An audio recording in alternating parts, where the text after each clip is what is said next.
Oi, gente, tudo bem? Nesse vídeo nós vamos trabalhar com a prosa romântica. Eu sou a professora Marcela e eu espero que ao final desse vídeo consiga fazer com que você se interesse pelos romances românticos. Nosso grande prosador, grande nome entre os autores românticos no cenário da prosa, é o José de Alencar. Ele tem uma função primordial que é uma tentativa de construção da nacionalidade brasileira. José de Alencar começa a sua produção um pouco depois da independência política de Portugal do Brasil, lá em 1822. A independência sugere para os autores românticos que haja uma necessidade de que essa independência, que é somente política, seja também cultural. O Alencar, então, começa a buscar desbravar o que seria a cultura efetivamente nacional, efetivamente brasileira. Encontra na figura do índio e também na natureza local essa possibilidade de exaltação e de construção de uma nacionalidade brasileira. O índio aparece como a representação do que foi o Brasil antes da colonização. Então, como seria o Brasil antes dos portugueses chegarem? Uma espécie de paraíso nesse sentido, por assim dizer. Os romances alencarianos, e basicamente todos os romances românticos, são escritos em folhetim, que nada mais é do que a publicação de um capítulo por dia em jornais. Esses capítulos tinham uma característica bastante peculiar, que deveria ser breve e deveria sempre terminar em um clímax, de tal modo que no dia seguinte os leitores estivessem interessados para continuarem a sua leitura e descobrir o que acontecia com os personagens. Depois, quando esses folhetins tinham sido publicados, os escritores os organizavam em um romance, um gênero literário que caracteriza um texto narrativo longo. E aí surgem algumas categorias de romances nesse cenário.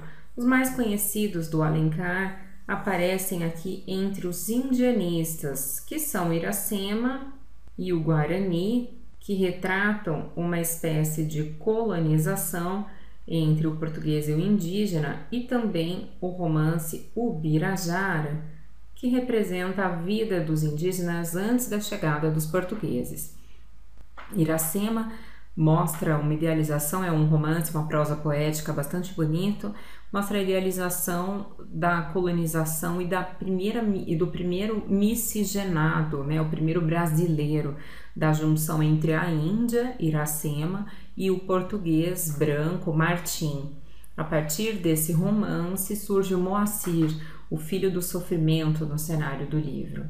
Ele também escreve romances urbanos, há vários, mas entre os bastante conhecidos está o romance Senhora, que vai retratar a história de Aurélia, que se apaixona por um homem chamado Fernando e, graças a uma dificuldade financeira, os dois não conseguem se casar porque o homem precisava de um dote maior do que o que a Aurélia poderia oferecer. Então, ela, recebendo uma herança, manda comprar esse marido, sem que ele soubesse quem era essa mulher. Ele só sabe após já estarem casados.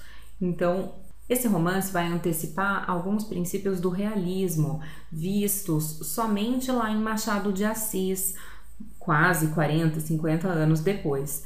Então, o Alencar vai antecipar a ideia do casamento por interesse. Claro que se trata de um romance e vai haver uma idealização ao fim e esse casal fica juntos, porque o amor, dentro do romantismo, fala mais alto.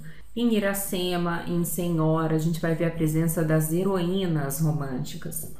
E há também romances sertanejos, dentre os quais aparece aí Tio. Romance sertanejo é aquele que não se passa nem na floresta, no cenário indianista, nem no Rio de Janeiro, na corte, visto como o único local urbano.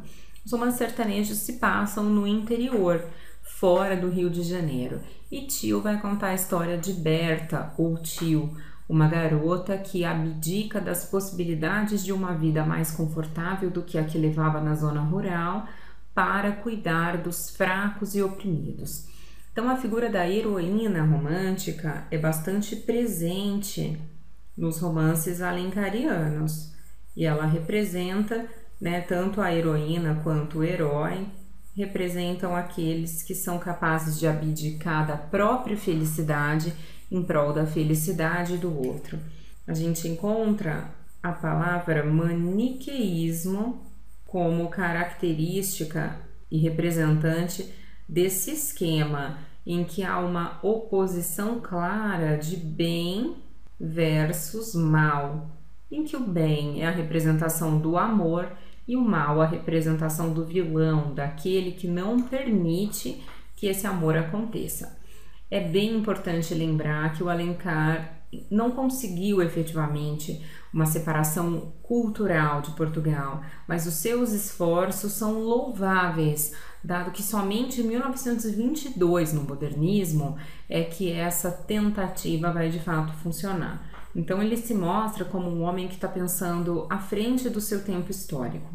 Há vários romances dele que aparecem na lista dos grandes vestibulares e alguns valem a pena a gente ler para a vida. Então espero que eu tenha ao menos despertado a sua curiosidade para conhecer esse grande romancista. Até mais! Nosso próximo vídeo é sobre o realismo.